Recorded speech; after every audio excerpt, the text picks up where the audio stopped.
you ever hear the tragedy of Bert's Boba Fett throne room order?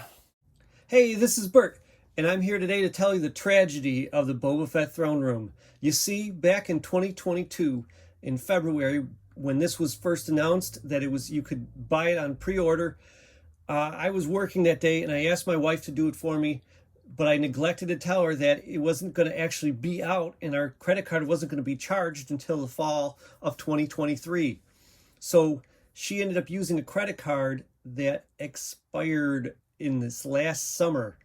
And I didn't even notice any of this until last week when all my friends, Pokey, my bro Nipper, they started getting their Boba Fett throne room in the mail. And I'm like, wait, what gives? Why didn't I get mine in the mail? And so we looked into it. I couldn't find it on my Hasbro Pulse account at all. And we realized that this was before I had a Hasbro Pulse account. And my wife just bought it and used some old email that she never checks. So we finally figure out which email she used and we check it out. And 11 days prior, there was an email from Hasbro stating your credit card has expired. You have 5 days to fix it or we're going to cancel your order. So I was freaking out because we're 6 days past their little 5-day extension window for me. And I thought I wasn't going to get this thing at all. So we went and fixed all our credit card information. And it actually looks like it went through. It looks like they didn't cancel my order after all. So hopefully I'm going to get one. We'll see. Fingers crossed. But for now, we're just going to look at my bro nippers. So in this video, I'm setting out to accomplish two things. Number one, I'm just going to give you my initial thoughts on this, even though I don't own it. I'm going to look at my bros and tell you what I think about it.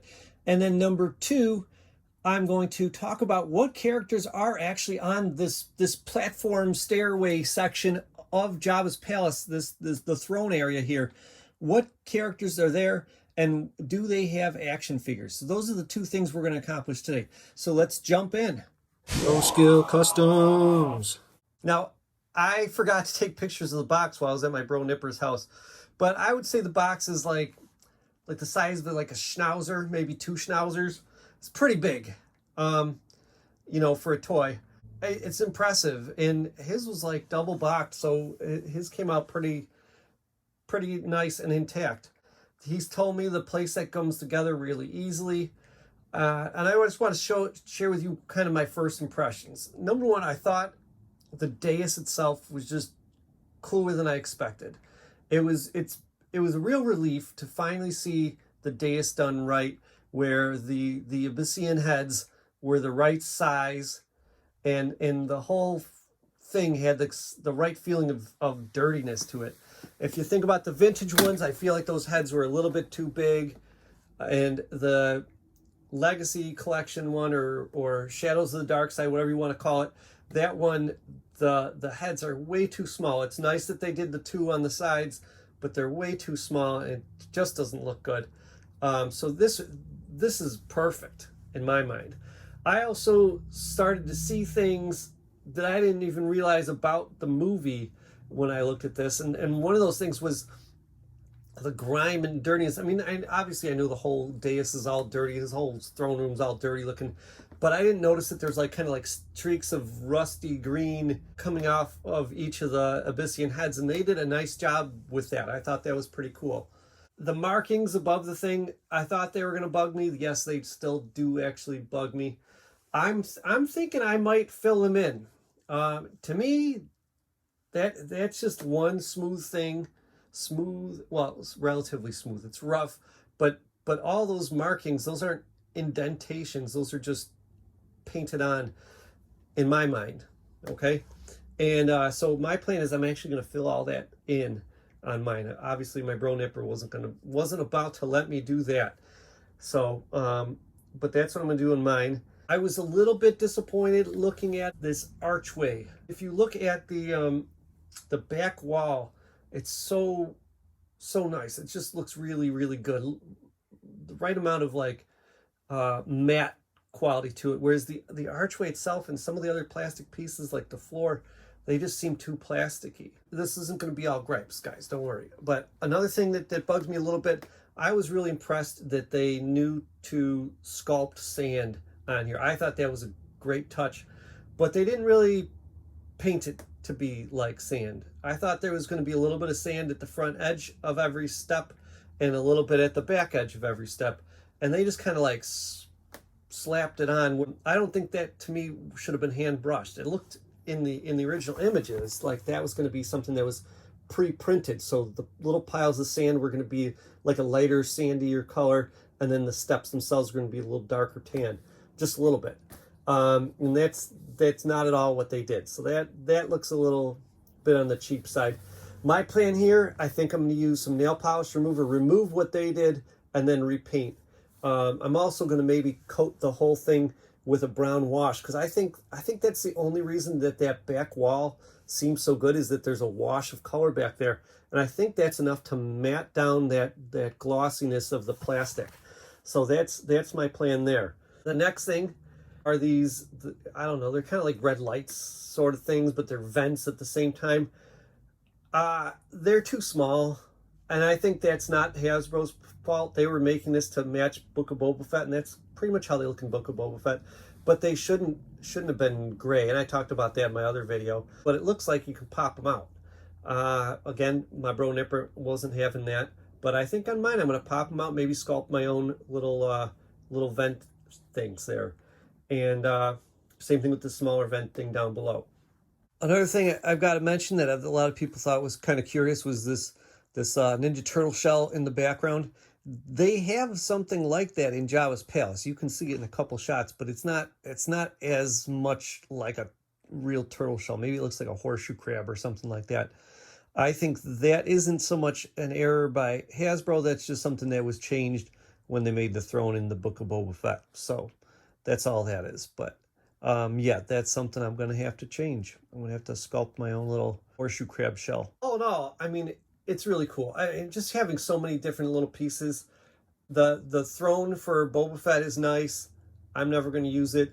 I am going to use it, but not with this playset. I'm going to have a little mini Boba Fett display. I don't feel like the end of Mandalorian Season 2 and the Book of Boba Fett series demands such a big amount of space for it. So this is obviously, like I said earlier, just going to become a Jabba's palace. I think it's got a lot of potential for putting some lights in here.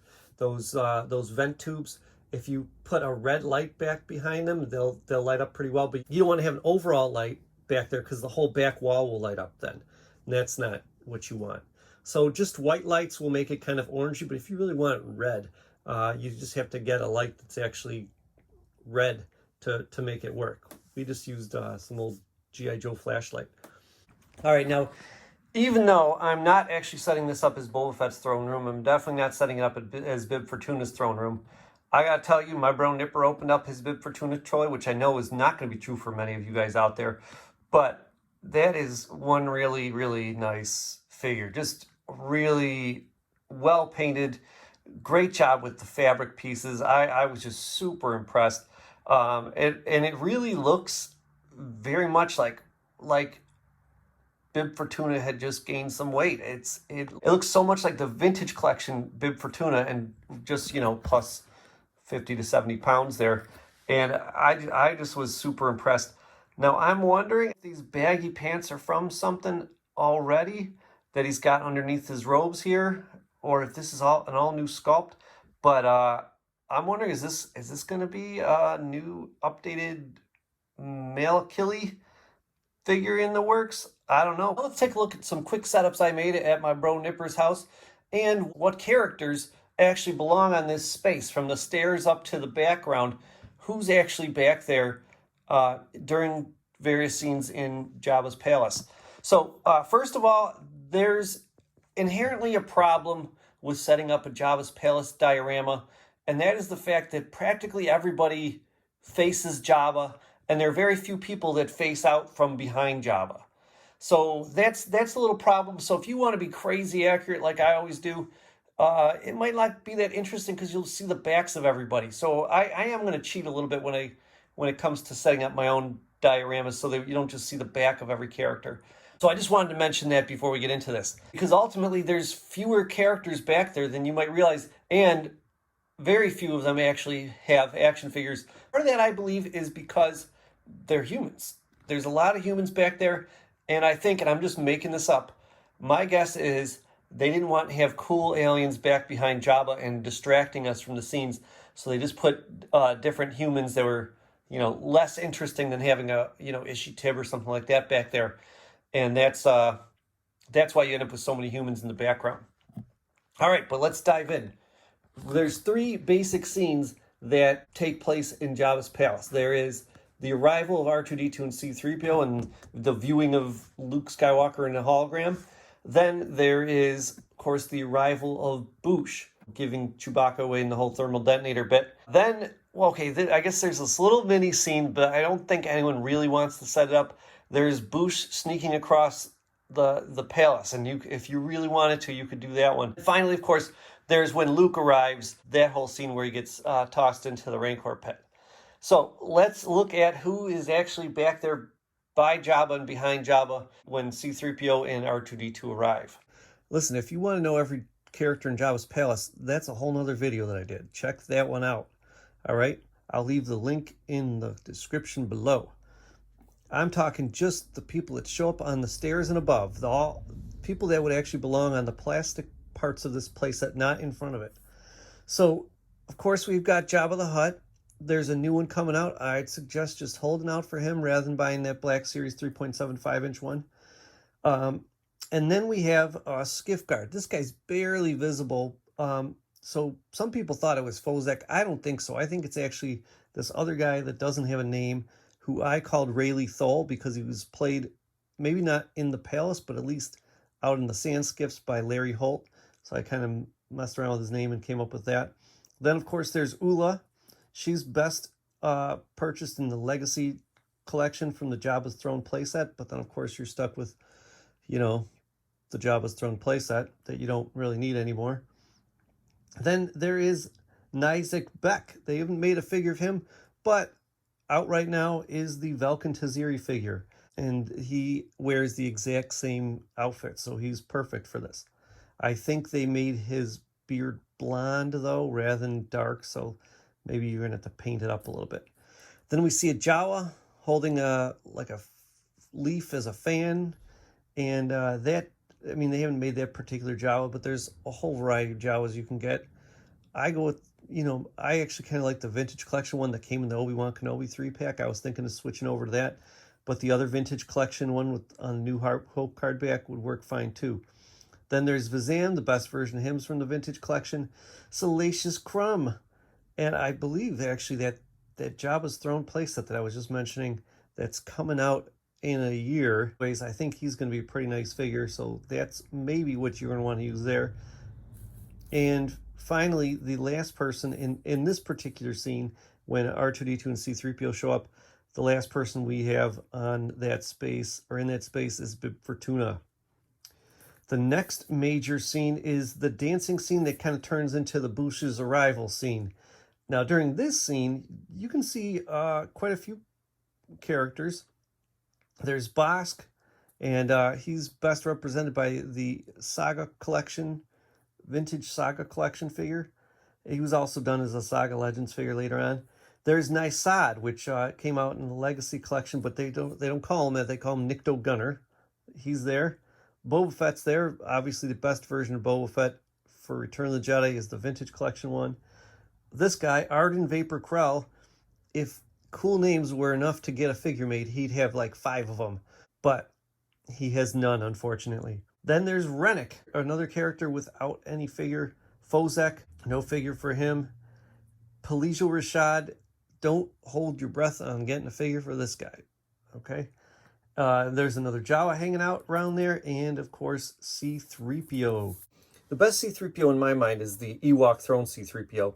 Now, also in this scene, right behind the grill, there's these shadowy shapes, and it's almost impossible to see, but some behind-the-scenes photos reveal that those shadowy shapes are none other than Rake Ryjard and Pukemer Thriss. So each of them is back there in the scene as well. The next scene change is when Boushh is sneaking around. Now, I don't really know if that many people want to go and do a diorama of everyone in Jabba's palace sleeping, but if you do, There's 3 people up on that dais. There's Jess. There is the Ishitib character named Shasatil. And then there is this guy who I call Plin Croti, but he doesn't really have a name. Then Luke Skywalker arrives, and there's quite a few people this time in the background. Still not as full as you might expect, though. There is, of course, C-3PO standing behind Jabba. There is Princess Leia right in front of Jabba in her Huttslayer gear. The best one of that is the Legacy Collection. There's Salacious Crumb. There's Boba Fett. There's Fozak, Tame Drengar, and he just came out in that Vintage Collection 4-pack. There is Klaatu, not to be confused with Woof, who is no longer considered Klaatu. There's Nysad once again, Vizam, who's Nikto. There's the wall cabasite named Gol, and trying to get that thing to suction onto that archway is nearly impossible.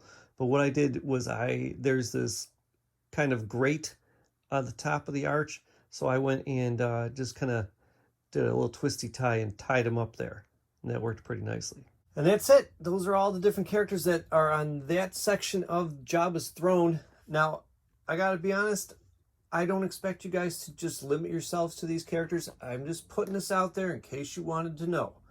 I think, you know, it might look better if you put more figures up there than the few that are actually up there in the scenes. Although, I thought maybe when Luke Skywalker shows up, I think that's a good amount of figures for behind there. There was about 9, so I thought that might look pretty cool. So that might be what I do for my display. We shall see. All right, so the day after I wrapped up this video, my Book of Boba Fett throne room arrived in the mail. So they got it out to me pretty fast, I'll admit, despite my credit card shenanigans. So anyways, you can look for in the future a video where I hope to make all the modifications that I was talking about and continue this diorama that they've established so that it connects to the other one that they created, you know, a long time ago, the one with the Jabba's action playset that featured Han Solo and Carbonite. So I'm going to try to connect both these things together, and I'm going to make, you know, a better looking ground, perhaps with the grates and stuff like that. And so look for that video. Not coming too soon, I'll admit. I got a couple other videos that have got to come first. But as soon as I get it done, you'll be the first to know. Have a good one.